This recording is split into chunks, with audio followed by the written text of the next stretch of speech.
ભરપૂર વિડીયો છે, તો આખો વિડીયો તમે જોઈને જજો અને મારા વિડીયોને લાઈક શેર કરજો અને મારી ચેનલને સબસ્ક્રાઇબ કરજો.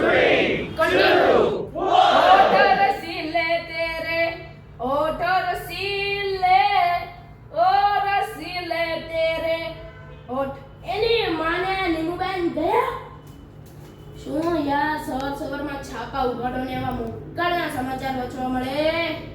બાએ બહુ દોડાદોડી કરી બચારીએ. લોકો આ સમાચાર સાંભળો. જૂનાગઢના મેળામાં નાગા બાવાનું સમાચાર. જેપી એ જેપી ફોન ઉપાડો તો. જેપી આ ફોનની રિંગટોન જ સંભળાતી. હું ચેક કરતો તો કને નથી સંભળાતી. ઉપાડો. જ્યારે ફોન આવે દોડીને મારે જ ઉપાડવાના. દર અડધી કલાકે તારા માના ફોન હોય. એ મારી બેબી મજામાં. અડધી કલાકે શું થાય બેબીને સાલી? ઉપાડું છું ભાઈ આવે. એની માને પાછું કોબીનું શાક. માથે તો અઠવાડિયામાં 6 દિવસ કોબી જ ખાડાવે છે યાર. નહીં સાહેબ, આ લગન કરીને આવીને ત્યારે મને કેવો વાનગીઓ બનાવતા આવડે.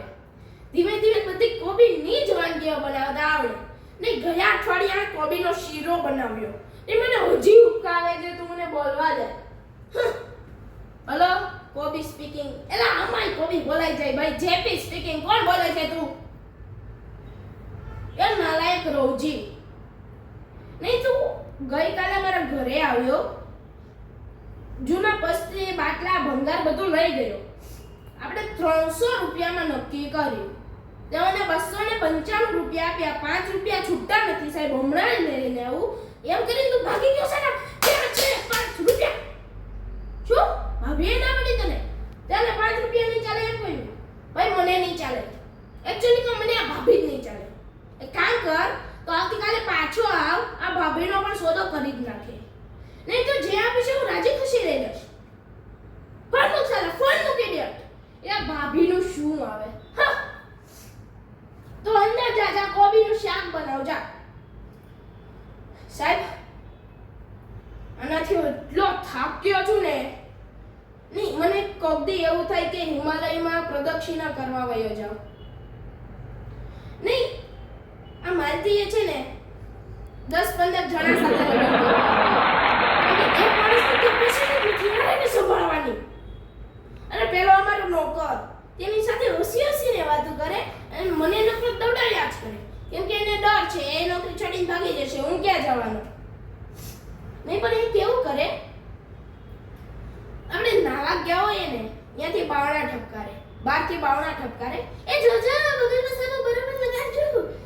આ ઉંમરે કઈ વસ્તુ ક્યાં લગાડવાની છે એ પણ છે તમને. નહીં આપણે ચાલો ને એનું તો મૂકીએ.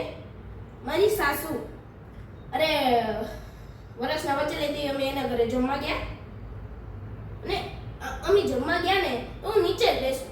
કેમ કે મારા જે સસરા છે ને એ જ્યારે બોલે ને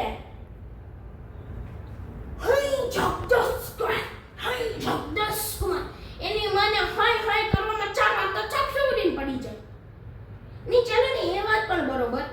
અમે ત્યાં ગયા અને અમે બધા જમવા બેઠા. મારી સાસુએ કીધું જગદીશ કુમાર ચાલો જમવા બેસી જાઓ. અમે બધા જમવા બેઠા. હોંશે જમવા બેઠા. મારે સાસુ ઊભા હતા. મેં કીધું સાસુમાં તમે પણ સાથે બેસી જાઓ ને બધાનું કામ પતતું થાય. તો કે આ તમે શું કહ્યું જગદીશ કુમાર? મારા પતિને જમ્યા પછી જ હું જમવા બેસું. મેં કીધું કે પતિવ્રતા ધર્મ હશે. અમે બધાએ ખાઈ લીધું. અડધો કલાક પછી ખબર પડી સાહેબ ડોશીને ડોસા વચ્ચે એક જ ચોકઠું બનાવેલું. ને ડોસો ખાઈ લે એટલે ડોશીના મોઢામાં ઠૂચી જાય. હાય ચાલો ને એ બધું આપણે મૂકીએ. અમારી સાસુ ગજબની કલાકાર યાર. એના પગમાં આકા છે. મારા સસરાએ એટલી સ્કૂટર પર ફેરવીને પગ જ આમ થઈ ગયા. અને ભગવાને એને ડોકું આપ્યું જ નથી. ખભા પર માથું ચોટાડી દો. આ મારી સાસુ ચાલે આમથી અગરવડા પડે મારી આજ કરે. અને મને જોઈને ત્યારે તો એને માતાજી જાયો. હાય જગદીશ થાય છે ઘરમાં સ્પીડલેસ એસી મુકાવ, તારા બાપનો 5 સ્પ્લિટ એસી મુકાવું અને પાછી તો મને કે હઈ જગદીશ કુમાર, હઈ જગદીશ કુમાર, આ ઉનાળાના વેકેશનમાં તો હું ને બકુડી ગોવા જઈશું.